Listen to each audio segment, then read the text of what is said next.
आज हम स्टार्ट करेंगे Gauss law. Gauss law class second year physics के जो यूनिट 12 इलेक्ट्रोस्टैटिक का टॉपिक है। इस लॉ की मदद से हम किसी भी चार्ज डिस्ट्रीब्यूशन की इलेक्ट्रिक फील्ड निकाल सकते हैं। और इससे पहले आप क्लास 10 में भी पढ़ चुके हैं और इसी चैप्टर में भी आप पढ़ चुके हैं स्टार्ट में कूलम्ब्स लॉ। कूलम्ब्स लॉ भी वही काम करता है जो ये करता है, लेकिन कूलम्ब्स लॉ के अंदर एक डिफेक्ट है, एक डिसएडवांटेजेस है। कूलम्ब्स लॉ भी इलेक्ट्रिक फील्ड निकालने के लिए हम इस्तेमाल करते हैं। कूलम्ब्स लॉ के लिए कंडीशन है चार्ज रेस्ट में हो और पॉइंट चार्ज हो। पॉइंट चार्ज मीन्स उन चार्जेस के डिस्टेंस के लिहाज से उनका साइज बहुत छोटा हो। अब ये जो स्टार्स हैं, ऐसे स्टार भी हैं जो हमारे सूरज से भी बहुत बड़ा है, लेकिन वो हमें एक छोटा सा नजर आ रहा है। क्यों? क्योंकि हमसे ज़्यादा डिस्टेंस होने की वजह से वो छोटा नजर आता है। दो चार्ज उनके साइज के लिहाज से डिस्टेंस बहुत ज़्यादा हो तो हमें वो पॉइंट की तरह लगे, तो पॉइंट चार्ज के लिए एप्लीकेबल है कूलम्ब्स लॉ। और जब चार्ज रेस्ट में हो तो एप्लीकेबल है। चार्ज रेस्ट में हो और पॉइंट चार्ज हो, उन चार्जेस की जो इलेक्ट्रिक फील्ड की वैल्यू हम कूलम्ब्स लॉ से निकाल सकते हैं। अगर चार्ज मोशन में हो या चार्ज के दरमियान डिस्टेंस कम हो, चार्ज बिग हो, चार्ज मोशन में हो, तो हम कूलम्ब्स लॉ लगा नहीं सकते। इस मकसद के लिए हम गाउस लॉ इस्तेमाल करते हैं, यानी कि गाउस लॉ कूलम्ब्स लॉ से फंडामेंटल है। Fundamental means Gauss law charge rest में हो या मोशन में हो, बिग हो या स्मॉल हो, पॉइंट चार्ज हो या ना हो, हर एक चार्जेस के लिए गाउस लॉ एप्लीकेबल है। So Gauss law is most fundamental than Coulomb's law. Statement मैंने लिखी है। स्टेटमेंट में हमारे पास है the net electric flux through any close surface is equal to the 1/ε0 times the total charge enclosed by that surface. Mathematically phi is equal to 1/ε0 multiplied by q. इस statement में यह कह रहा है कि किसी क्लोज सरफेस के थ्रू जो इलेक्ट्रिक फ्लक्स फ्लो हो रहा है, जो इलेक्ट्रिक फ्लक्स पास होगा, वो इक्वल होगा उस क्लोज सरफेस के अंदर उन तमाम चार्जेस के सम के ε0 टाइम्स के बराबर होगा।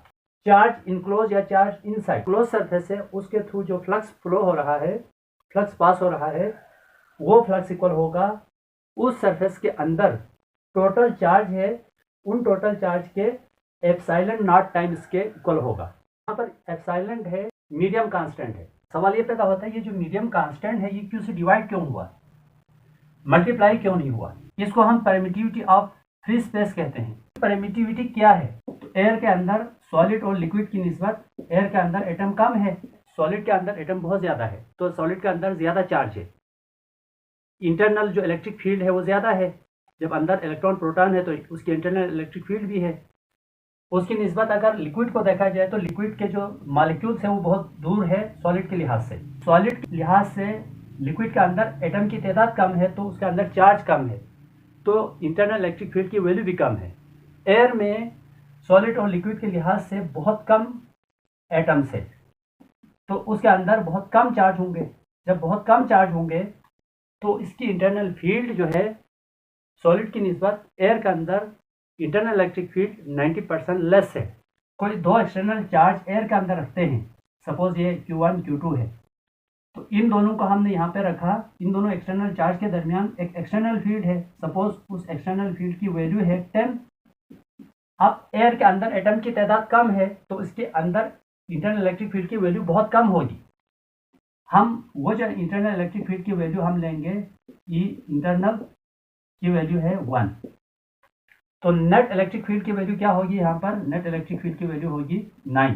अब देखिए अगर सॉलिड और लिक्विड के में अगर रखता तो उसके इंटरनल फील्ड की वैल्यू बहुत ज़्यादा होती, तो नेट इलेक्ट्रिक फील्ड की वैल्यू कम आती, तो दो चार्ज के दरमियान फोर्स ऑफ अट्रैक्शन रिपल्शन बहुत कम हो जाती। लेकिन एयर के अंदर रखने से उसकी इलेक्ट्रिक फील्ड की वैल्यू कम है, तो नेट इलेक्ट्रिक फील्ड की वैल्यू में ज़्यादा कमी नहीं हुई। एक्सटर्नल इलेक्ट्रिक फील्ड और मीडियम के जो इंटरनल फील्ड है उसकी डायरेक्शन अपोजिट होती है, एक दूसरे को अपोज करती है, तो यहाँ पर 10 में से 1 माइनस हुआ 9। अब एक्सटर्नल फील्ड की वैल्यू के ऊपर कोई असर नहीं पड़ा इतना, तो हमें दो चार्ज के दरमियान ज़्यादा फोर्स ऑफ अट्रैक्शन या रिपल्शन मिलेगी। तो ये जो इंटरनल फील्ड की एक्सटर्नल फील्ड को जो कम करने की जो प्रॉपर्टी है उसको परमिटिविटी कहते हैं। ε0 इसलिए कहते हैं क्योंकि एयर या फ्री स्पेस की परमिटिविटी बहुत कम है, एक्सटर्नल फील्ड को कम करने की सलाहियत बहुत कम है। क्यों? एटम कम है, एटम कम है तो चार्ज कम है, चार्ज कम है तो इंटरनल इलेक्ट्रिक फील्ड की वैल्यू कम है, यानी कि इसकी मिनिमम वैल्यू होती है। यानी कि ये जो परमिटिविटी है, ये करेक्टरिस्टिक्स है, ये प्रॉपर्टी है मीडियम की एक्सटर्नल फील्ड को कम करने की। टोटल चार्ज है उसको कम करना है इसने, इसलिए ये जो टोटल चार्ज से ये डिवाइड होगा। अब ये आपको समझ आ चुका होगा। अब हमने इस एक्सप्रेशन को प्रूफ करना है। गाउस लॉ के दो पार्ट है, phi is equal to Q upon epsilon naught है, वो हम पहले सिंगल चार्ज के लिए हम प्रूफ करेंगे, फिर हम मैनी चार्ज के लिए प्रूफ करेंगे। सबसे पहले हम स्टार्ट कर रहे हैं for single charge.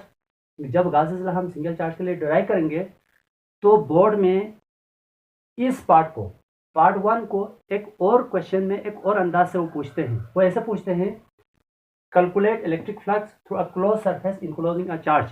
Punjab text book board में इस टॉपिक को गाउस लॉ के अंदर शामिल नहीं किया हुआ है, इसको अलग हेडिंग लगाया हुआ है, electric flux through a close surface enclosing a charge, ये अलग हेडिंग है। फिर लास्ट में जो एक्सप्रेशन आया है उसको गाउस लॉ के अंदर इस्तेमाल कर रहे हैं, हालांकि यह खुद गाउस लॉ है, it is a part of Gauss law.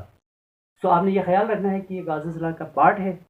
खैर पंजाब टेक्स्ट बुक बोर्ड वाले सिर्फ ये वाला मैनी पार्ट को उन्होंने शो किया हुआ है, गाउस लॉ का हिस्सा शो किया हुआ है, इसको शो नहीं किया हुआ है। इसको इन्होंने अलग हेडिंग लगाया हुआ है, electric flux through a close surface enclosing a charge. लेकिन जो केपीके के जो स्टूडेंट है, जो फेडरल बोर्ड के स्टूडेंट है, अगर गाउस लॉ पेपर में आता है तो for single charge for many charge दोनों करना है। गाउस लॉ का जो फर्स्ट पार्ट है फॉर सिंगल चार्ज वो हम डिस्क्राइब करने जा रहे हैं। उसके लिए हम फार्मूला डिराइव करेंगे फॉर अ सिंगल चार्ज। और सिंगल चार्ज या पेपर में पेपर में आ सकता है, उसके लिए क्वेश्चन बनेगा find electric flux through a close surface enclosing a charge. इसमें सिर्फ पहला पार्ट आपने करना है। जो गाउस लॉ अंदर जो फ्लक्स है वो सिर्फ और सिर्फ टोटल चार्ज इनसाइड और मीडियम के ऊपर डिपेंड करता है, बाकी किसी भी चीज़ के ऊपर वो डिपेंड नहीं करता। क्लोज सरफेस का जो शेप है उस पर भी डिपेंड नहीं करता, साइज पे भी डिपेंड नहीं करता है। लेकिन इस फार्मूले को डिराइव करने के लिए हम जो सिमेट्री है उसका हम ख्याल रखेंगे, और इस फार्मूले को डिराइव करने के लिए हमने एक स्फीयर कंसिडर किया है, क्योंकि यहाँ पर एक स्फेरिकल सिमेट्री है।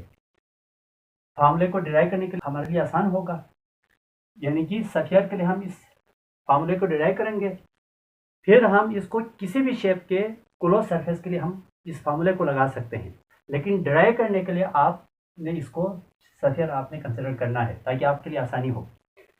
तो यहाँ पर मैंने एक स्फीयर कंसिडर किया है, और इस स्फीयर के अंदर मैंने यूनिट पॉजिटिव चार्ज क्यू रखा है, और इस स्फीयर का जो रेडियस है वो हमारे पास आर है। पॉजिटिव चार्ज हमने इसके सेंटर के ऊपर रखा हुआ है, यहाँ से इलेक्ट्रिक फील्ड लाइंस बाहर की तरफ निकलेंगी, ऐसे ऐसे ऐसे ऐसे। ये स्फेरिकल शेप की वजह से इस पूरे स्फीयर के ऊपर इलेक्ट्रिक फील्ड की वैल्यू यूनिफॉर्म नहीं होगी। तो इलेक्ट्रिक फील्ड की वैल्यू को यूनिफॉर्म करने के लिए हम इस पूरे स्फीयर को छोटे छोटे इक्वल स्टेप या पैचेस में हम डिवाइड करेंगे, ताकि एक जो छोटा स्टेप है ये एक स्ट्रेट लाइन, एक प्लेन सरफेस बनेगा। तो इसके ऊपर इलेक्ट्रिक फील्ड की वैल्यू कांस्टेंट हो जाएगी। ये इलेक्ट्रिक फील्ड लाइन की डायरेक्शन आगे जा रही है, ऐसे छोटे छोटे इक्वल पार्ट में मैंने इसको डिवाइड किया नंबर ऑफ स्टेप में। मैं 2-3 ले लेता हूँ, काफ़ी है। यानी कि इस पूरे सरफेस को छोटे छोटे स्टेप में हमने डिवाइड किया हुआ है। तो हम किसी एक सरफेस के लिए इलेक्ट्रिक फ्लक्स हम निकालेंगे, बाकी तमाम स्टेप के लिए वही वैल्यू होगी, लेकिन सिर्फ नंबरिंग अलग होगा। तमाम स्टेप के लिए जो इलेक्ट्रिक फ्लक्स को हम जोड़ेंगे तो हमारे पास नेट इलेक्ट्रिक फ्लक्स आएगा। होल सरफेस को हमने छोटे छोटे स्टेप में डिवाइड किया है, तो ये जो छोटे स्टेप का जो एरिया है वो भी तो छोटा होगा, फ्लक्स भी तो छोटा होगा, और इसका एरिया छोटा होगा। सपोज इसका एरिया होगा डेल्टा A1, इसका एरिया होगा delta A2 and so on. छोटे स्टेप में डिवाइड करने से एक और ये भी फायदा होगा, यहाँ पर एरिया वेक्टर की डायरेक्शन भी बाहर की तरफ है, इलेक्ट्रिक फील्ड इंटेंसिटी की डायरेक्शन भी बाहर की तरफ है। सपोज इस फर्स्ट स्टेप है तो E1, यहाँ पर एरिया वेक्टर की डायरेक्शन भी बाहर, इलेक्ट्रिक इंटेंसिटी की डायरेक्शन भी बाहर है, and so on. First step के थ्रू इलेक्ट्रिक फ्लक्स की वैल्यू निकालेंगे, फिर सेकंड स्टेप के थ्रू एंड फिर एन स्टेप के थ्रू हम इलेक्ट्रिक फ्लक्स की वैल्यू निकालेंगे। फिर इन सब को हम जोड़ेंगे तो हमारे पास नेट इलेक्ट्रिक फ्लक्स की वैल्यू आएगी। Electric flux through first element इसका एरिया छोटा है तो फ्लक्स भी छोटा होगा। तो हम लिख सकते हैं delta phi one is equal to, देखिए इलेक्ट्रिक फ्लक्स का वही फार्मूला है, मैं यहाँ पे जनरल फार्मूला लिख देता हूँ, as phi is equal to as phi is equal to E vector dot A vector. इसको आप चेंज करें तो phi is equal to E A cos theta. इस फार्मूले को फर्स्ट पेज के लिए मैं लिख रहा हूँ, E one delta A one cos theta one. First step में ई वन और डेल्टा ए वन पैरेलल है। In this case E one vector and delta A one vector are parallel. Parallel में थीटा जीरो होता है, hence theta is equal to zero. यहाँ put करें delta phi one is equal to E one delta A one cos zero. Cos zero की value हमारे पास है, cos zero की वैल्यू वन, तो delta phi one is equal to E one delta A one. इसको equation one लेंगे। Now electric flux through second page second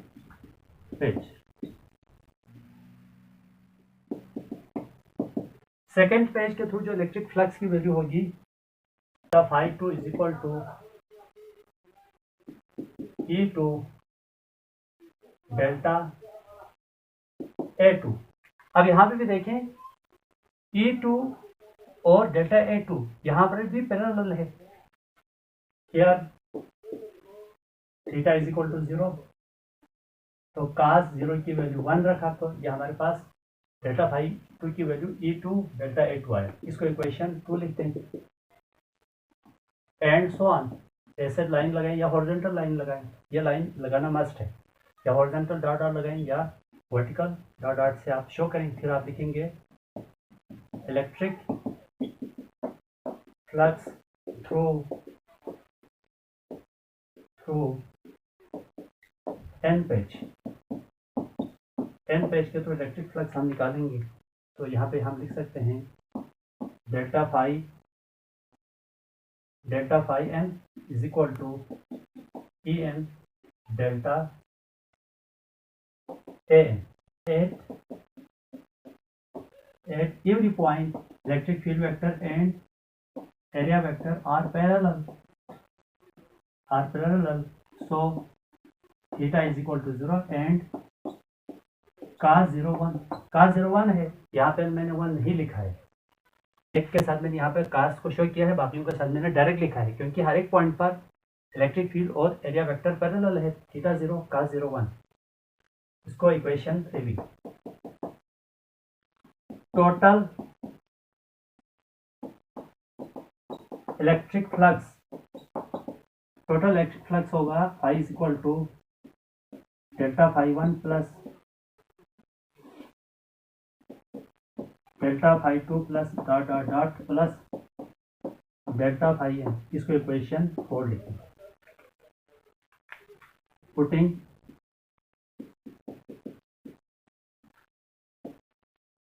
equation 1 equation 2 and equation 3 in equation 4। equation 1 2 3 को equation 4 में put कीजिए, तो phi की value आएगी, phi is equal to E1 delta A1 plus E2 delta A2 plus dot dot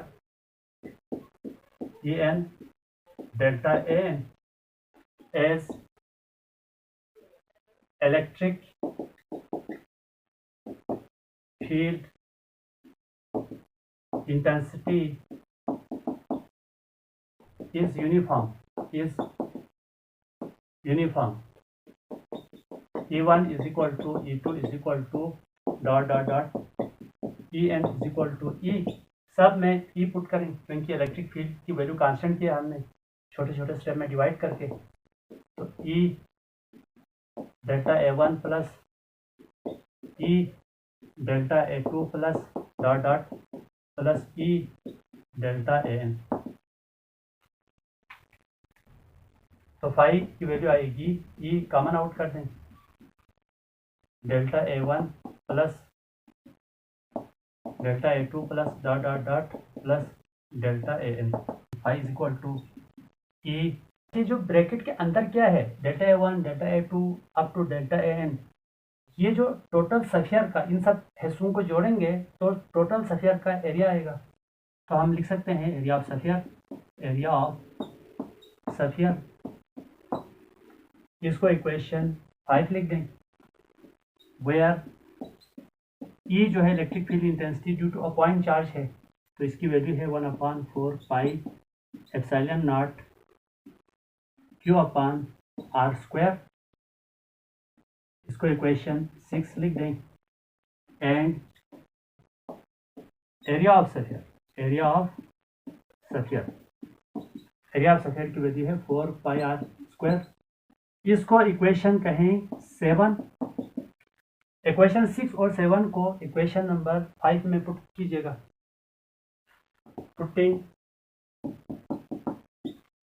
equation 6 and equation